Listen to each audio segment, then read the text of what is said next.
Ok. J'invite l'Organisation de la paix pour les droits de l'homme à prendre la parole.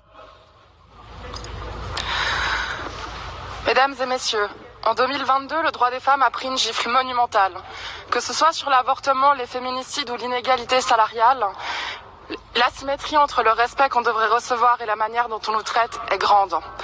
Mesdames, messieurs, ne sous-estimez pas les femmes, ne nous sous-estimez pas. Nous sommes au cœur de grands changements historiques que vous avez connus. Rappelez-vous des femmes russes qui ont initié la révolution de février. Rappelez-vous des abuelas des Plaza de Mayo qui ont retrouvé les enfants volés d'Argentine. Gina Amini est la femme qui a allumé la flamme de la révolution dans le cœur des Iraniens et les conditions de son meurtre ont mis en lumière la colère de tout un peuple. La mort de Gina a levé le voile sur le quotidien dangereux des femmes, tout comme il a mis en lumière la colère de la jeunesse iranienne, majoritairement en dessous de 35 ans qui étouffe face à la violence symbolique de la République islamique depuis 43 ans. Les réactions de l'État sont claires, on bat et on emprisonne, on viole et on tue. Gina est devenue un symbole, d'abord un symbole d'oppression, puis un symbole de lutte et enfin, nous l'espérons, un symbole de liberté. Un autre aspect mis en lumière par son décès, le traitement de l'État face aux Kurdes peuplant le pays depuis le traité de Lausanne.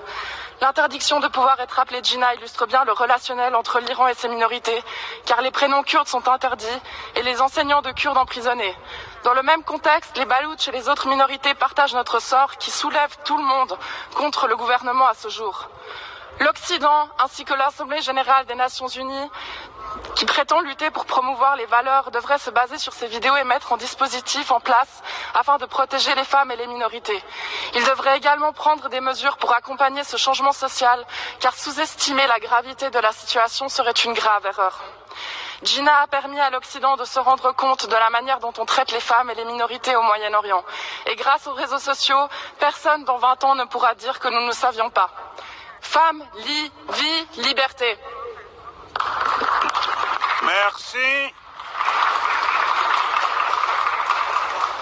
Nous invitons